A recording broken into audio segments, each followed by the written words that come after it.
Dans son palais, tout s'écrit. Dans son palais, tout s'écrit. Dans son palais, tout s'écrit.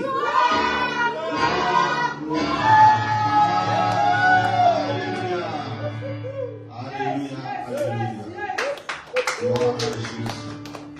Gloire à Emmanuel.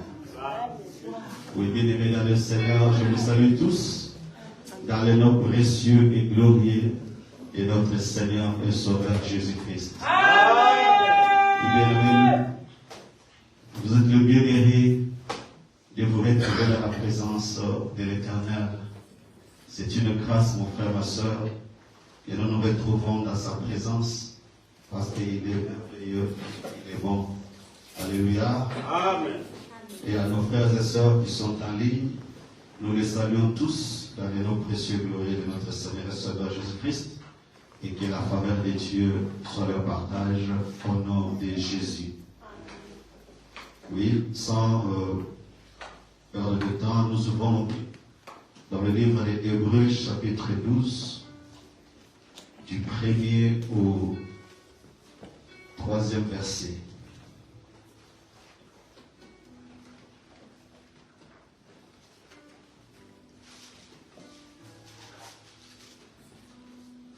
Hébreux 12, du 1er au 3e verset, nous lisons au nom du Seigneur.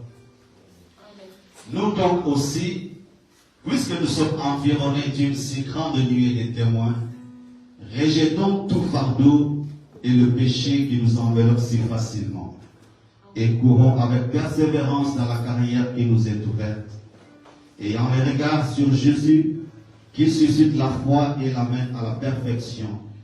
En échange de la joie qui lui était réservée, il a souffert la croix, méprisé l'ignominie, et s'est assis à la droite du trône de Dieu. Considérez en effet celui qui a supporté contre sa personne une telle opposition de la part des pécheurs, afin que vous ne vous lassiez point, l'âme découragée. Parole du Seigneur. Amen. Oui, bien-aimés, nous pouvons reprendre nos places.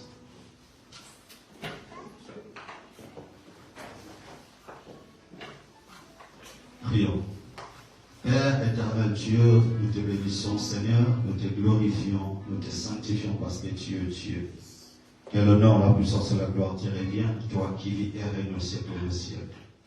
Nous voici en ce moment dans ta présence, où nous voulons écouter ta parole, où tu veux nous parler Seigneur. Nous voulons que tu ouvres notre entendement spirituel, afin que nous soyons capables, mon Dieu, de saisir le message d'aujourd'hui, et de saisir et de comprendre quelle est ta volonté pour notre vie. Au nom puissant de Jésus. Cher Saint-Esprit, prends contrôle de cette atmosphère, prends contrôle de cette salle, du début jusqu'à la fin, que je diminue, que tu grandisses, que je disparaisse et que tu apparaisses. Parle à ton peuple, au nom de Jésus-Christ. Merci, Papa, pour cette nourriture spirituelle que tu vas nous donner, au nom de Jésus-Christ. Nous t'avons ainsi prié et dit Amen. Amen. Oui, bien-aimés dans le Seigneur, je vous salue encore tous dans le nom de notre Seigneur et Sauveur Jésus-Christ. Mon frère, ma soeur, être dans la présence de Dieu, ce n'est pas donné à tout le monde. Mon frère, ce n'est pas par notre force, ce n'est pas par notre vouloir, mais c'est la grâce de Dieu dans notre vie. Amen. Amen. Dans le livre de Psaume 84, verset 11, la Bible nous dit ceci, que mieux vaut un jour dans tes parvis que 1000 ailleurs. Amen. Bien-aimé, celui qui a écrit ces psaumes, c'est le roi David. Lui qui était roi, lui qui avait tout, qui avait la sécurité, la protection de ses commandos, de ses gardes du corps, lui qui avait les richesses, lui qui avait les trésors, lui qui avait des maisons, des palais, tout ce qui était de bon, tout ce que l'on recherche, le roi David en avait, mon frère, ma soeur. Mais il a compris une chose, que tout cela ne valait rien. Tout cela ne pouvait pas lui donner ce qui était le plus important dans sa vie. Tout cela, mon frère, ma soeur, ne pouvait pas assurer sa sécurité, ne pouvait pas assurer la paix durable dans son royaume. mais il avait compris une chose, que être dans les parvis de Dieu, être dans la présence de Dieu, c'est là où il y a le vrai bonheur. Dans la présence de Dieu, dans le parvis du Très-Haut, c'est là où il y a, mon frère, ma soeur, la paix durable, la vraie sécurité et la vraie protection. Amen. Alors, bien-aimés, être dans la présence de Dieu, ce n'est pas une perte. Venir dans la maison de Dieu, ce n'est pas une perte. Mon frère, ma soeur, avoir Jésus-Christ dans notre vie, c'est la sécurité pour tout. Amen. Amen. Alors, bien-aimés, la fois passée, nous avions parlé du temps fixé de Dieu. Dans chaque chose, dans chaque situation qui nous arrive, il y a un temps que l'Éternel a fixé. Des fois, les situations qui nous arrivent, ce n'est pas à cause de nos péchés, ce n'est pas à cause peut-être des erreurs que nous avions faites, mais à travers ces situations qui nous arrivent, l'Éternel veut nous enseigner quelque chose, le Seigneur veut que nous apprenions quelque chose, le Seigneur veut que nous puissions grandir, parce qu'il sait là où il nous mène. Amen. Amen. Et si aussi, si nous avions péché, nous pouvons aussi traverser des moments durs parce que l'Éternel n'est pas avec nous. Et il permet aussi que le malin vienne pour faire ce qu'il veut de nous, mais sauf qu'il ne puisse pas toucher à notre âme. Alors, pendant ces temps-là, des situations mauvaises que nous pouvons traverser, il faut, mon frère, ma soeur, persévérer. Persévérer parce que Dieu a quelque chose qu'il veut faire avec nous. Bien-aimés, ici sur terre, sous le ciel, chaque chose a son temps. Comme nous l'avions dit, il y a un temps pour ceci, un temps pour cela, pour manger, pour dormir, pour boire, pour se réveiller, pour aller travailler. Il y a un temps que l'Éternel a fixé pour chaque situation ou chaque instant de notre vie. Amen. Alors c'est comme un homme et une femme quand ils se mettent ensemble et qu'ils veulent rester toute la vie ensemble. Entre l'homme et les femmes, mon frère, ma soeur, c'est l'homme qui connaît où est-ce qu'ils vont finir. C'est l'homme qui sait s'il va marier cette femme ou pas. Mais pour la femme, elle ne sait pas. Elle ne sait pas où cette relation va aboutir. Dans le cas de Dieu, mon frère, il n'y a pas de chrono. Dans le temps de Dieu, il n'y a pas de chrono. Dans le cas de Dieu, il y a le commencement et la fin. Dieu sait là où il commence avec toi et il sait là où il va finir avec toi. Mais c'est nous, les gens, qui avons le chrono. C'est nous qui regardons à notre chronomètre et dire que non, à ce moment-là, si je devais faire ceci, je devais être là. Mais Dieu ne voit pas le temps entre le début et la fin. Dieu voit la fin de ce qui va arriver. Alors, c'est l'homme, c'est la femme qui a le chrono et l'homme sait là où il va aboutir avec cette femme-là. Amen. Amen. Alors, pendant ce temps-là, il disait, pendant ces temps de situations difficiles que nous pouvons traverser, nous devons avoir la persévérance. Amen. La persévérance, c'est celle qui va faire que nous puissions croire toujours en Dieu. C'est ce qui va faire que nous puissions toujours avoir foi en Dieu. Parce que notre Dieu ne ment pas. Parce que Dieu est là. Il connaît chacun de nous. Il connaît ce dont nous avons besoin. Alors, quand nous traversons des moments durs, quand nous traversons des temps difficiles, nous devons persévérer dans les épreuves avec foi, avec croyance. Et ne pas se laisser tromper par des personnes ou des idées que le diable peut venir nous impliquer en nous pour que nous puissions abandonner le vrai chemin que nous avons choisi. Dans toute situation, il y a toujours une leçon que Dieu veut nous donner. Alors c'est à nous, mon frère, ma soeur, de comprendre que pendant ce temps-ci, pendant cette durée, pendant ce parcours que je suis en train de traverser ces moments difficiles, qu'est-ce que Dieu veut que je puisse comprendre? Qu'est-ce que Dieu veut que je puisse apprendre? Et ainsi, bien aimé, nous allons croître et grandir dans la spiritualité et être des hommes vraiment affranchis, des hommes qui connaissent ce qu'ils veulent, des hommes qui ont foi en leur Dieu, qui savent que Dieu ne peut pas mentir. Amen.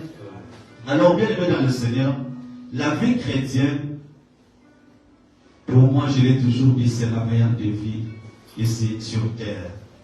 Parce que, mon frère, ma soeur, la vie chrétienne, c'est une vie où l'on se sent en sécurité, malgré les sécurités de ce monde. Dans la vie chrétienne, bien aimé, c'est une vie de paix, malgré les guerres qui se vivent dans ce monde. La vie chrétienne, mon frère, ma soeur, c'est une vie de vraie joie, de vrai bonheur, de bons accomplissements, de bonnes connexions, de l'excellence, mon frère, ma soeur. Quand je dis vrai, parce qu'il y a des bonheurs, il y a aussi des vrais bonheurs. Il y a la paix, il y a aussi la paix durable. Alors la vie chrétienne, c'est là où on trouve la vraie paix, la paix durable. Dans la vie chrétienne, c'est là où on trouve la vraie sécurité, la vraie protection, mon frère, ma soeur. C'est une vie de bonne excellence, de bonne réussite, de bons succès, de bons progrès, mon frère. Sans Dieu, on ne peut rien faire dans cette vie, mon frère, ma soeur. C'est pourquoi la Bible dit que c'est la bénédiction de l'Éternel qui a enrichi et elle ne se fait suivre d'aucun chacun. Si aujourd'hui vous me dites que vous êtes bénis et que dans votre mariage il y a des troubles, est-ce que réellement c'est une bénédiction de l'Éternel? Si vous dites que vous êtes bénis et que vos enfants sont malades tout le temps, à chaque fois, est-ce que vous me direz que c'est une bénédiction de l'Éternel? Parce que moi je sais que la bénédiction de l'Éternel, elle ne se fait suivre d'aucun chacun. Quand tu es béni, mon frère, ma soeur, tu es béni pour des bons en tout et pour tout. Tu ne peux pas avoir des inquiétudes, tu ne peux pas avoir des soucis quelconques, parce que c'est Dieu qui t'a béni. Et je ne suis pas sûr que quand Dieu va te bénir, il va aussi accepter, permettre que les soucis viennent, que les stress viennent, que tout ce qui n'est pas bon puisse venir pour t'enlever la paix qui est en toi. Amen. Alors, mon frère, ma soeur, malgré toutes les promesses qu'on a quand on vient au Seigneur, l'ennemi aussi est là. Le diable, lui qui est l'accusateur des enfants de Dieu, il ne va jamais nous laisser tranquilles. Il va toujours continuer à nous combattre. Il va continuer à nous poursuivre. Parce que son but, c'est quoi? Son but, c'est de nous faire décourager. Son but est que nous puissions abandonner notre foi, que nous puissions abandonner la vraie foi que nous avons en Jésus-Christ, afin qu'il puisse faire de nous ce qu'il veut. Afin que vous et moi, nous puissions s'y périr avec lui ensemble dans le fait éternel. Alors, c'est pourquoi le diable ne va jamais vous laisser tranquille aussi longtemps que vous êtes enfant de Dieu. Parce qu'il sait que, comme vous êtes dans la présence de Dieu, il sait qu'il vous a perdu pour toujours. Et comme lui, il est malin, il fera tout pour vous amener ou vous ramener à lui. Amen. Amen. Alors, gloire soit rendue à Dieu, parce que le Seigneur, connaissant cela, il nous avait prévenu dans le livre de Jean, chapitre 16, verset 33, qui nous dit ceci. Je vous ai dit ces choses afin que vous ayez la paix en moi. Vous aurez des tribulations dans le monde, mais prenez courage, j'ai vaincu le monde. Bien aimé, le titre de mon message de ce matin, c'est la persévérance dans les épreuves. Amen. Amen. Jésus nous dit dans Jean 16, 33, comme nous avons lu, que je vous ai dit ces choses afin que vous ayez la paix en moi. Vous aurez des tribulations dans le monde, mais prenez courage. J'ai vaincu le monde. Je vous ai dit ces choses. Quelles sont les choses que Dieu nous a dit, que Jésus-Christ nous a dit? Ce sont les tribulations, c'est la souffrance, c'est la peine, c'est la disette, c'est le manque, la sécheresse, mon frère, ma soeur. Alors quand ces choses viendront, bien aimés, nous devons juste avoir la paix en Jésus-Christ. Parce que lui, à la croix, il avait vaincu toutes choses. À la croix, il avait vaincu le diable. À la croix, il avait vaincu les maladies. À la croix, il avait vaincu les souffrances. Il a vaincu tout ce qui est du diable, qui peut venir dans notre vie pour nous enlever la paix. Alors c'est pourquoi il vous dit que je vous ai dit ces choses afin que vous ayez la paix en moi. Donc mon frère, quand tu seras dans la souffrance, quand tu vas te regarder comme ça et penser à ce que Jésus-Christ avait fait à la croix, cela va te donner la paix. Cela va encore te rassurer davantage. Savoir que même si je traverse cette situation ici, même si je traverse ces moments ici difficiles, le Seigneur avait déjà vécu cela à la croix. Alors je sais que tôt ou tard, cette situation ne va pas durer éternellement.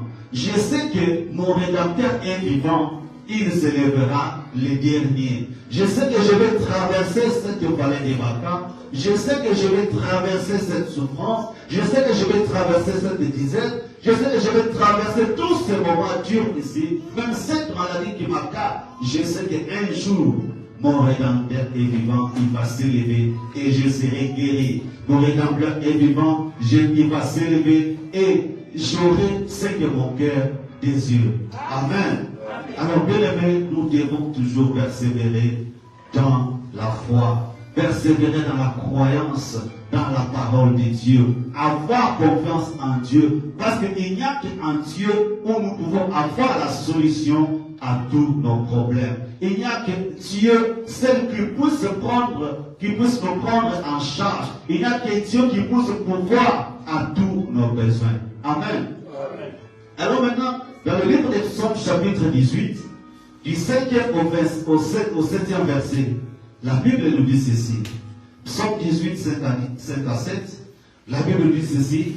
Les liens de la mort m'avaient environné et les torrents de la destruction m'avaient épouvanté. Les liens du sépulcre m'avaient entouré, les filets de la mort m'avaient surpris. Dans ma détresse, j'ai invoqué l'Éternel. J'ai crié à mon Dieu. De son palais, il a entendu ma voix et mon cri est parvenu devant lui à ses oreilles. Amen. Amen. Oui, bien-aimés dans le Seigneur. Dans tes détresses, à qui cries-tu? Bien, dans tes détresses, tu t'appuies sur quoi ou sur qui? Dans tes détresses, mon frère, ma soeur, tu cherches la solution auprès de qui? Ici, le psalmiste nous a dit que dans sa détresse, il avait invoqué l'Éternel. Il avait crié et son cri était parvenu aux oreilles du Tout-Puissant et il en avait délivré. Bien aimé, ces paroles-là, ce sont des paroles qui ont été écrites par David.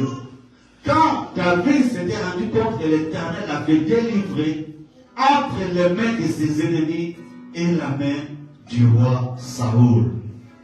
Alors que mon frère, ma soeur, malgré cela, David n'avait pas abandonné sa foi en Dieu. David n'avait pas abandonné sa croyance dans l'Éternel. David qui était l'homme selon le cœur de Dieu. David qui connaissait l'Éternel bien. David dont Dieu s'est tapé la poitrine. Mais le diable, les tourments, les afflictions, les mauvais moments ne l'avaient pas épargné. Mais malgré cela, David est resté confiant en son Dieu. Parce qu'il savait que Dieu va le délivrer de toutes les mains de ses ennemis, même du roi Saoul, qui cherchait à lui ôter la vie Parce que Saoul savait déjà que la royauté lui a été déjà prise et donnée à David. Alors, à cause de cela, Saoul avait cherché par tous les moyens à ôter la vie à David. Saoul avait cherché par tous les moyens à enlever la paix dans la vie de David. Et comme David avait toujours foi en Dieu, comme David avait toujours confiance en Dieu, ce Dieu-là l'avait délivré. Alors dans cette détresse, c'est pourquoi il dit que dans cette détresse, il a crié à l'Éternel et l'Éternel l'avait secouru. Mon frère, si c'était toi et moi, que ferions-nous à la place de David? Si nous voyons le livre de Psaume chapitre 50 verset 15, la Bible nous dit ceci: que invoque-moi au jour de la détresse, je te délivrerai et tu me glorifieras. Dans tes détresses, mon frère, ma soeur, tu cries à qui? Quand la souffrance vient frapper à ta porte, mon frère, ma soeur, tu cherches la solution à qui? Tu vas où? Tu te plains à qui, mon frère, ma soeur? David, lui, il s'était adressé à l'Éternel. Il avait crié vers le Dieu Tout-Puissant. Et toi, mon frère, ma soeur, notre Seigneur Jésus-Christ est merveilleux.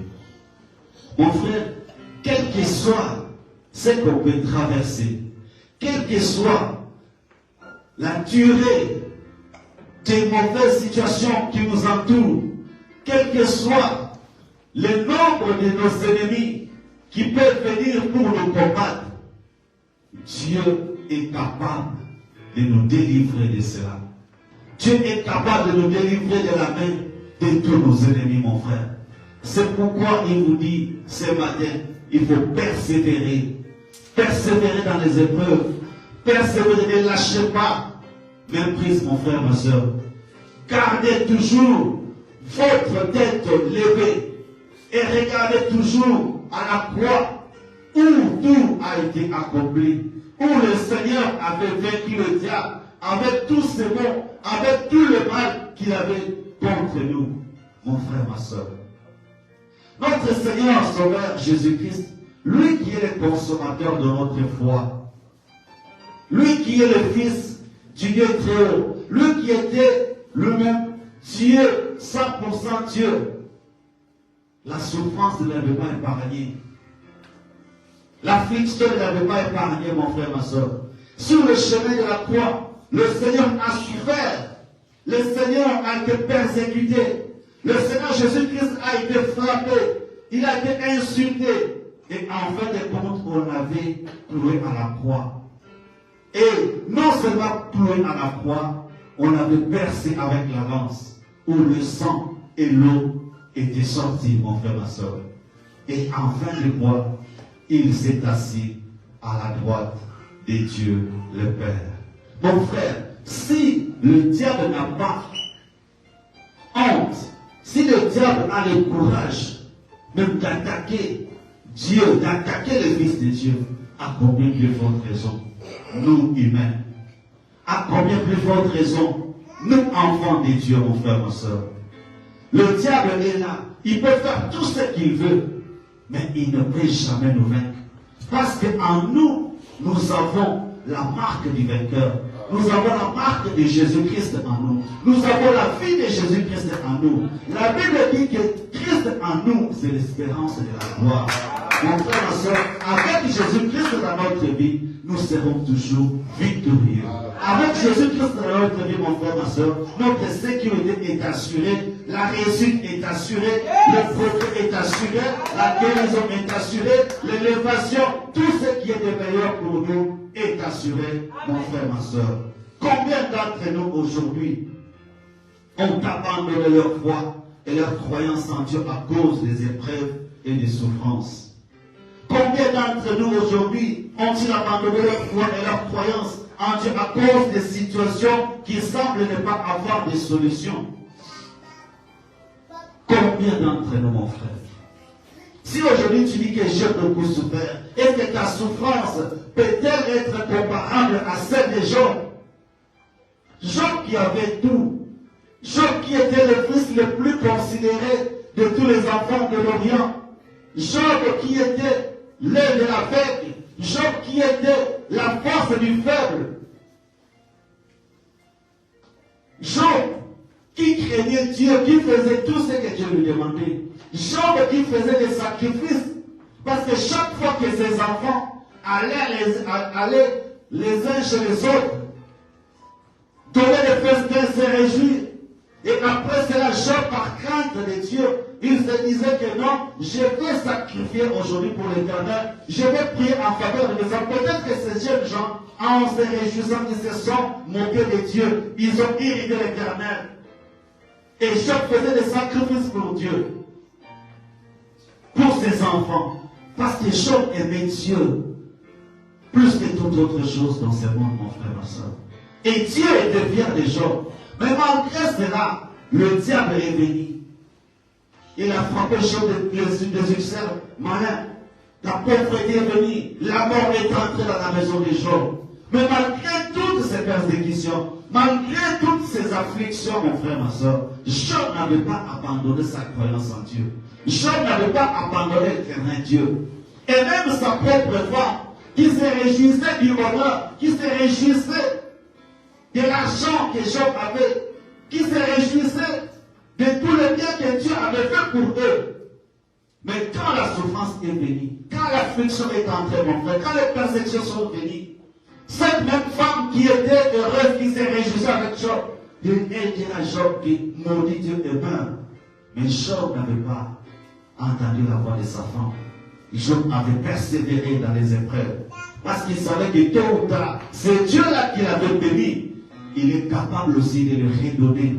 Même s'il a tout perdu, Dieu est capable de lui donner cela. Combien d'entre nous, mon frère, ma soeur, ont abandonné leur foi, leur croyance en Dieu à cause de toutes les mauvaises situations, à cause de la maladie, à cause de la pauvreté, à cause de la disette, à cause des manques, à cause des déserts que vous traversez, mon frère, ma soeur. Même si vous ne voyez pas les mots du tunnel, persévérez, mon frère, ma soeur. Persévérez, mon frère, ma soeur. Vous savez, souvent dans les difficultés de l'aimer, dans le Seigneur, on se sent des fois seul. Et nous avons très vite envie d'abandonner. Parce que la souffrance est venue, on se sent seul. À cause de cela, nous voulons abandonner notre Dieu. Nous voulons abandonner la vraie foi. Nous voulons abandonner le Seigneur Jésus-Christ. Parce que nous se sent seuls. Parce que pour nous, c'est que Dieu nous a abandonnés. Dieu n'est plus avec nous. Et ce ressenti-là, mon frère, ma soeur, va produire en nous des effets négatifs qui vont nous obliger à nous éloigner de notre Dieu, d'abandonner notre foi en Dieu. Mais cependant, la foi que nous avons en Dieu nous place dans une situation où nous ne sommes pas seuls.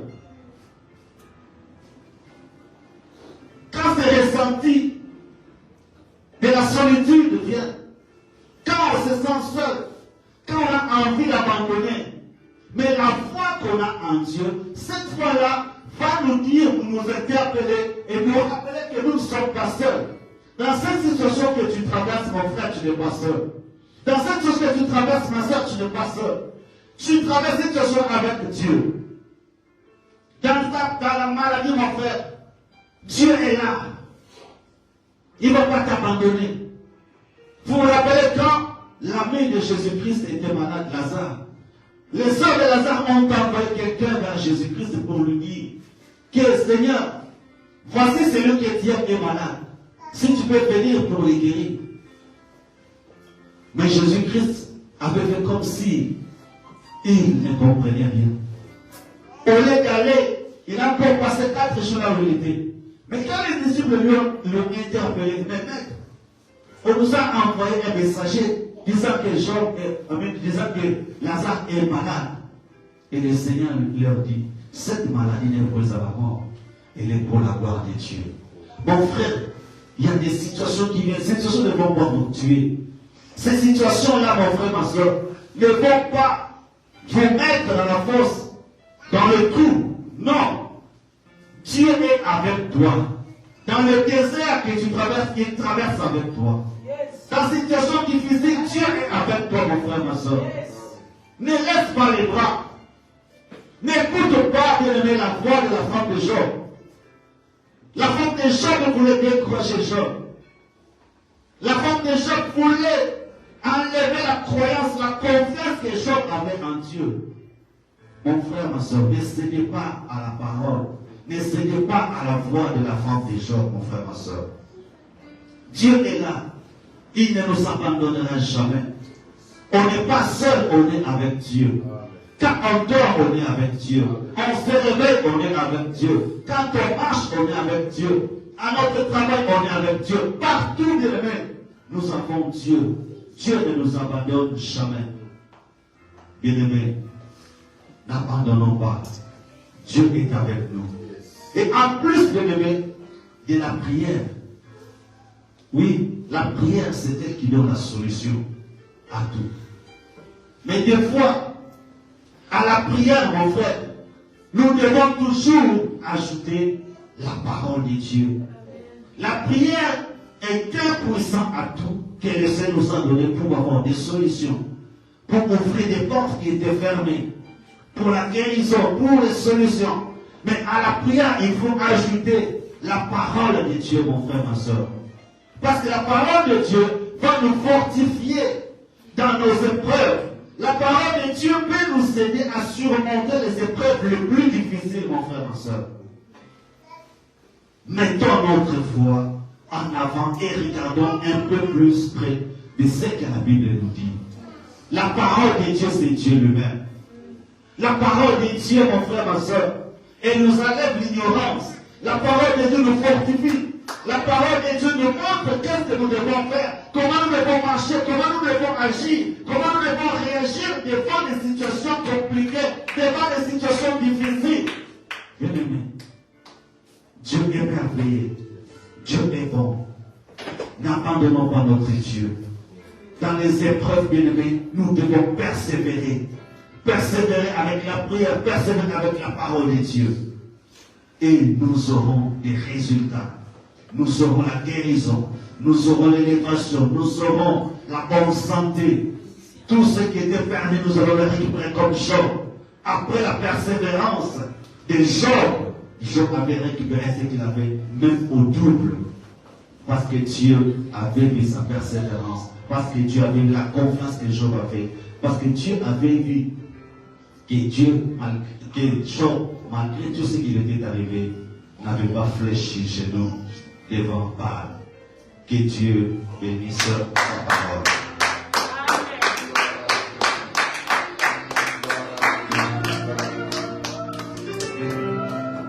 Voilà. Gloire au Seigneur. Alléluia.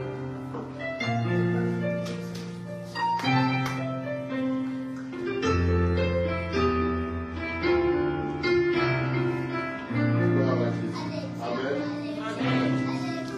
Est-ce qu'on peut acclamer Jésus? Bien-aimé, j'ai suivi une chose. Il y a une carrière qui nous a été ouverte. Une carrière qui nous a été ouverte. Et Dieu tient à ce que tout et chacun de nous puisse y arriver. Nous voulons juste prier. Tu diras, Seigneur, peu importe le temps, je ne vais pas arrêter. Peu importe les circonstances, je vais persévérer. Peu importe ce qui peut m'arriver, je vais persévérer. La Bible dit, ayant les regards sur Jésus, à qui tu fixes tes regards, à qui tu regardes quand tu es secoué, quand ça ne tient pas, quand ça ne répond pas, quand ça ne arrive pas comme tu le veux. C'est au moment où nous devons fixer tous nos regards vers Jésus. Pourquoi? Parce que c'est lui qui suscite la foi et à la mène à la perfection. La Bible déclare qu'on juste vivra par la foi. Or, c'est Christ qui donne la foi. Dans la maladie, dans le rejet, dans l'humiliation, nous devons tous fixer nos regards vers Jésus-Christ. C'est lui qui a vaincu la mort. Je vais t'inviter à prier. Pour que tu puisses persévérer, tu dois fixer tes regards vers Christ. C'est lui qui a vaincu la mort. C'est lui qui a vaincu la persécution. C'est lui qui a vaincu les malédictions. Bien-aimés, commençons à prier. Du Seigneur, je vais regarder vers toi. Je vais persévérer malgré l'humiliation, malgré l'échec. Malgré que j'arrive pas à saisir ce que je veux, mais je ne vais pas lâcher prise. Je vais persévérer. Je vais fixer mes regards vers celui qui a vaincu la mort. Celui qui a triomphé. Celui qui a remporté la victoire. Commençons à prier.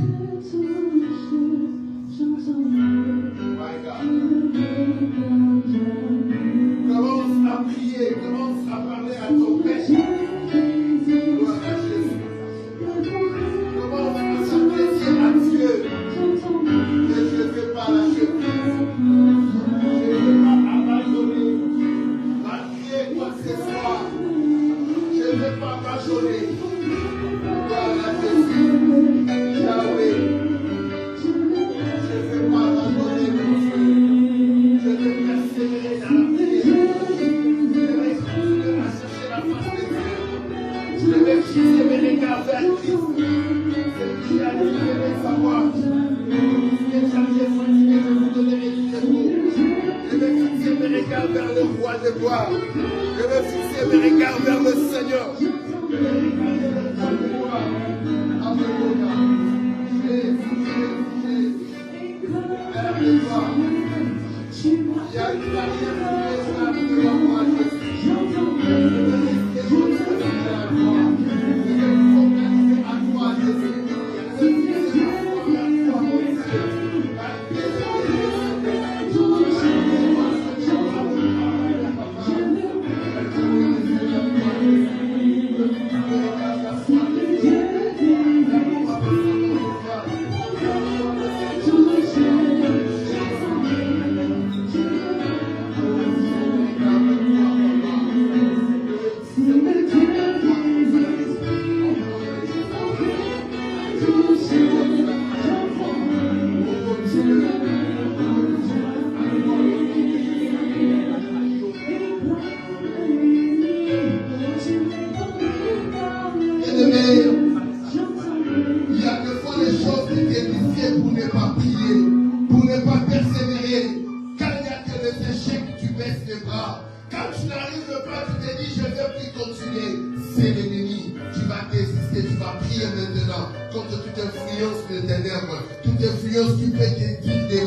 aller vers cette carrière. Nous fixons nos regards vers toi, Christ. Toi qui as remporté la victoire. Toi qui as triomphé l'ennemi sur la croix de Golgotha. Toi qui as vaincu la mort. Peu importe la situation. Père, nous fixons le regard vers toi. Avec toi, Seigneur, nous irons plus loin. Avec toi, Seigneur, nous allons pour témoigner ton nom. Avec toi, nous sortirons de cette maladie. Nous sortirons de la prison. Nous sortirons de l'humiliation. Nous sortirons du rejet. Au nom puissant de Jésus-Christ. Bénis le serviteur que tu as utilisé ce matin. Ressuscite-lui davantage, Seigneur, pour que prochainement, oh Dieu, qu'il puisse encore nous amener ta parole. Au nom de Christ Jésus, nous t'avons ainsi prié. Merci, Seigneur Jésus-Christ. Amen. Amen. Acclamons Jésus pour sa